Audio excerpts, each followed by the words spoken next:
عذرا قاسمی، تمہاری فرمائش کا اس وقت آغاز ہونے جا رہا ہے۔ مجھے واقعی اس بات کی بے حد مسرت ہے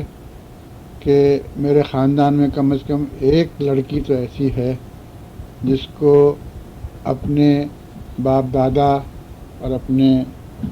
خاندان کے بزرگوں اور اپنے خاندان کے احوال معلوم کرنے سے اتنی گہری دلچسپی ہے، ورنہ آج کل حال تو یہ ہے، اور یہ میں نے بہت بڑے پیمانے پر سروے کیا، ایسے ہی بے بنیاد بات نہیں کہہ رہا ہوں، میں نے سروے کیا اور معلوم کیا، کئی 100 لوگوں سے انٹرویوز کیے، تو معلوم یہ ہوا کہ لوگوں کو اپنا نام آتا ہے، اپنے باپ کا نام معلوم ہے، اپنے دادا کا نام معلوم ہے، اگر بہت حد سے حد آگے بڑھے تو اپنے پردادا کا نام آتا ہے، آگے اللہ اللہ خیر صلی اللہ کچھ بھی نہیں جاننا چاہتے، اور ان کو اپنا نسب نامہ بالکل نہیں معلوم ہے کہ وہ ان کے باپ دادا کون تھے۔ حالانکہ یہاں امریکہ میں کتوں کا نسب نامہ اور گھوڑوں کا نسب نامہ باقاعدہ محفوظ رکھا جاتا ہے۔ وہاں لندن میں کوئین الزبتھ کا ایک پورا آفس ہے، پورا اسٹاف ہے جو باقاعدہ ذرا سی تفصیلات اور ملکہ الزبتھ کے خاندان کی 1000 سال کی تاریخ، ہسٹری اور نسب نامہ اتنا پرفیکٹ ریکارڈ ہے کہ اگر کوئی شخص یہ دعویٰ کرے کہ اس کا شاہی خاندان سے کوئی تعلق ہے تو وہ یہاں تک کہ معلوم کر سکتے ہیں اس دفتر کے لوگ کہ اس کے خون میں کتنی بوندیں شاہی خاندان کی ہیں، کس تناسب سے ہیں، لیکن ہم لوگوں کو کوئی اس بات کا شوق ہی نہیں ہے۔ تو میں تم سے یہ بتانا چاہتا ہوں عذرا کہ سید 2 قسم کے ہیں، ایک تو وہ سید جو بتسلسل روایت سید چلے آ رہے ہیں، یعنی یہ کہ ان کو ان کے باپ دادا نے بتایا کہ وہ سید ہیں، لہذا وہ سید ہیں، صرف زبانی کلامی، اور اس میں بالکل کوئی شک نہیں ہے کہ وہ بھی سید ہی ہیں، الا ماشاء اللہ وہ بھی سید ہیں، کیونکہ جو تسلسل روایت کا چلا آ رہا ہے اس کو ہم تسلیم کرتے ہیں۔ دوسری قسم وہ ہے سیدوں کی جن کے پاس باقاعدہ مطبوعہ اور غیر مطبوعہ شجرے موجود ہیں، چھپے ہوئے بھی اور ہاتھ کے لکھے ہوئے قلمی نسخے، مخطوطات، دستاویزیں اور تصدیق نامے اور شاہی فرمان، یہ سب ان کے خاندان میں چلا آ رہا ہے، تو ان کے سید ہونے میں کوئی کلام نہیں ہے، الا ماشاء اللہ اگر کسی نے کوئی بہت بڑے وسیع پیمانے پر فراڈ کیا ہو اور گھس پیٹھیوں کی طرح زبردستی کسی کے نسب میں داخل ہو گیا ہو، زبردستی ناجائز طریقے سے جھوٹ اور فراڈ کر کے، وہ اس کا میں ذکر نہیں کر رہا ہوں، ورنہ یہ سادات میں یہ طریقہ چلا آ رہا ہے کہ ان کے ہاں نسب نامے ہوتے ہیں، شجرہ نامہ ہوتا ہے اور پشت نامہ ہوتا ہے اور دوسروں کی طرف سے تصدیق نامے ہوتے ہیں، تو ان کے سید ہونے میں کوئی کلام نہیں ہے، تو یقیناً وہ سادات ہیں۔ تو بہرحال میں یہ بتانا چاہتا ہوں حضرات کہ تمہارا خاندان جو ہے وہ اس زمرے میں آتا ہے جس کے پاس مطبوعہ شجرے ہیں، چھپے ہوئے شجرے ہیں اور غیر مطبوعہ بے شمار کتابیں ہیں، دستاویزیں ہیں اور تصدیق نامے ہیں، بادشاہوں کی موریں ثبت ہیں۔ تو ہمارے پاس اس کے سوا اور مطلب اور کوئی سرمایہ تھا بھی نہیں، بس یہی تھا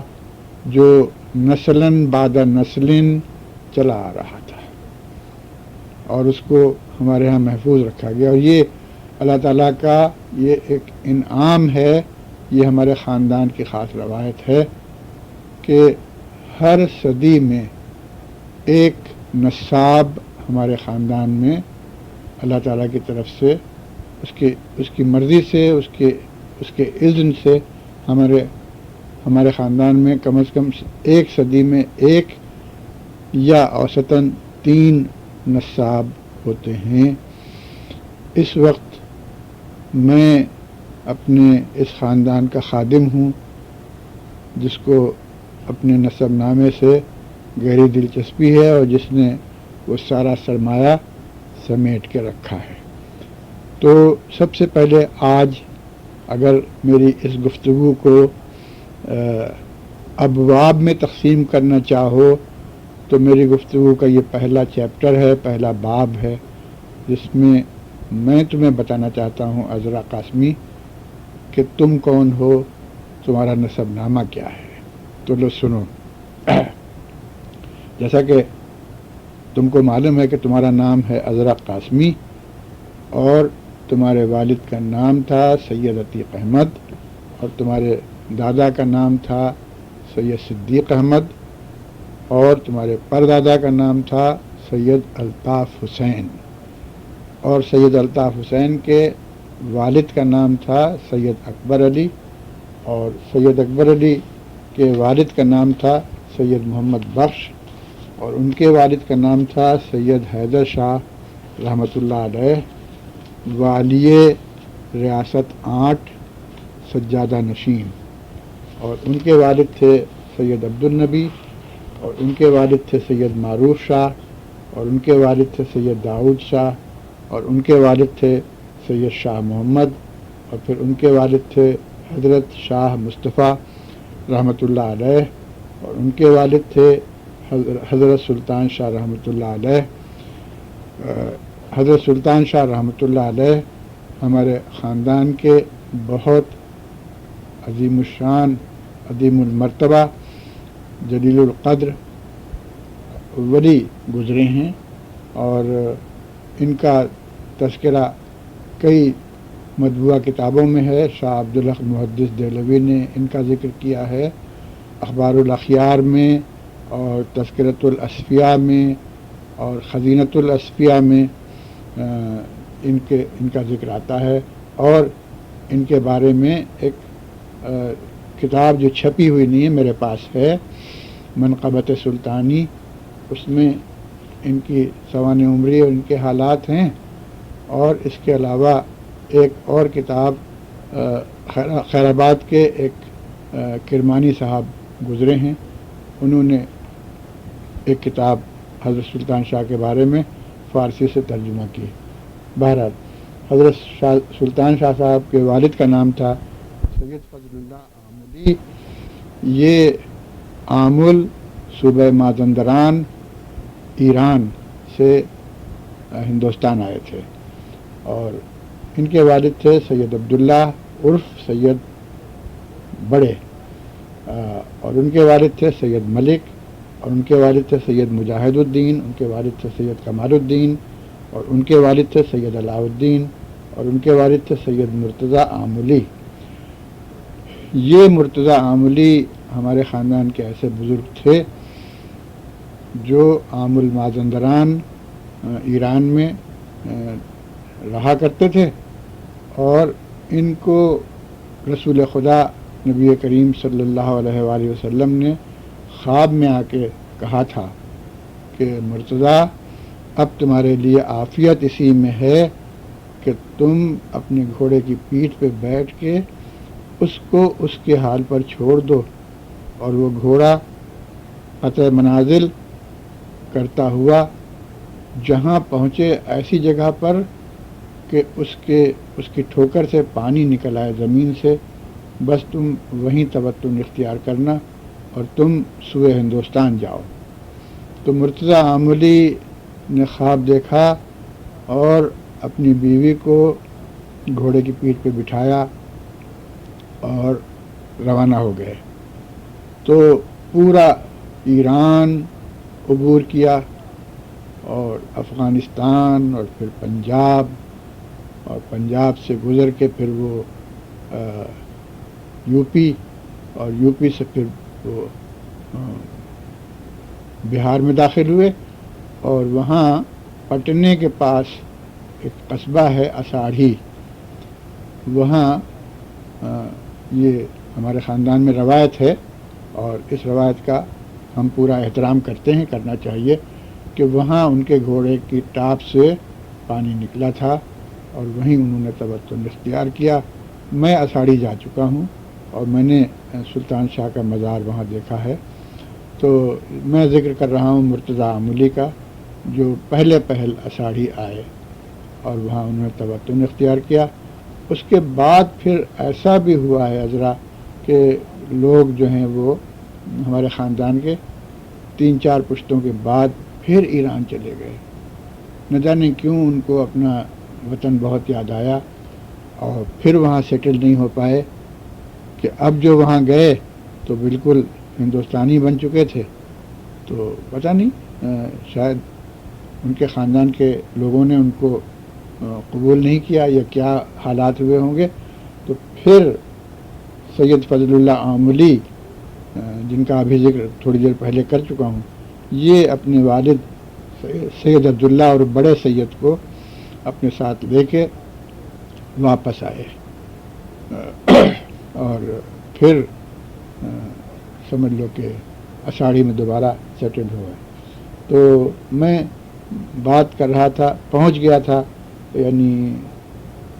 عذرا قاسمی سے شروع کر کے میں سمجھ لو کہ کوئی 20 پشتوں تک پہنچ چکا. سید مرتضیٰ آملی تک میں پہنچ گیا ہوں. سید مرتضیٰ آملی کے والد کا نام تھا سید محمد، سید محمد کے والد کا نام تھا سید ابو طالب، اور ان کے والد کا نام تھا سید علی، اور ان کے والد کا نام تھا سید حسن، اور ان کے والد کا نام تھا سید حسین، اور پھر ان کے والد کا نام تھا سید جعفر ثانی رحمۃ اللہ علیہ، اور ان کے والد کا نام تھا حضرت امام علی نقی علیہ السلام. میں علیہ السلام کہنے پر مصر ہوں. بہت سے لوگ اس کو شاید پسند نہ کریں، وہ شاید رضی اللہ تعالیٰ عنہ کہیں یا رحمۃ اللہ علیہ کہنا چاہیں. مجھے اس پہ بالکل کوئی اعتراض نہیں ہے، وہ کہہ سکتے ہیں، یا کچھ بھی نہ کہیں تو بھی ان کی عظمت میں کوئی فرق نہیں آ سکتا. تو بہرحال حضرت امام علی نقی تک عذرا قاسمی کا نسب نامہ بالکل محفوظ ہے. اور امام علی نقی کے والد کا نام تھا امام تقی، اور ان کے والد کا نام تھا امام موسی الرضا علیہ السلام، اور ان کے والد کا نام تھا امام موسیٰ کاظم علیہ السلام، اور ان کے والد کا نام تھا امام جعفر صادق علیہ السلام، اور ان کے والد کا نام تھا امام محمد باقر علیہ السلام، اور پھر ان کے والد کا نام تھا امام حسین علیہ السلام. امام محمد باقر کے والد کا نام تھا امام زین العابدین علیہ السلام، بیمار کربلا کے نام سے مشہور ہوئے. اور پھر ان کے والد کا نام تھا حضرت امام حسین علیہ السلام، اور پھر امام حسین کے والد کا نام تھا امیر المومنین علی علیہ الصلاۃ والسلام، اور پھر حضرت علی اور پھر امام حسین کی والدہ کا نام تھا سیدۃ النساء فاطمۃ الزہرا، اور ان کے والد کا نام رسول خدا نبی کریم رؤوف الرحیم محمد رسول اللہ صلی اللہ علیہ وآلہ وسلم. تو یہ ہے تمہارا شجر نسب، اور یہ ہے تمہارا نسب نامہ. اور پھر یہ تو تم نے شاید کہیں پڑھا ہوگا یا تمہیں کسی نے بتایا ہوگا کہ رسول خدا جناب نبی کریم رؤوف الرحیم صلی اللہ علیہ وآلہ وسلم ان کو اپنا نسب نامہ یا پشت نامہ 29 پشتوں تک، اگر میرا حافظہ کام کر رہا، کیونکہ میں سب کچھ زبانی تم سے باتیں کر رہا ہوں،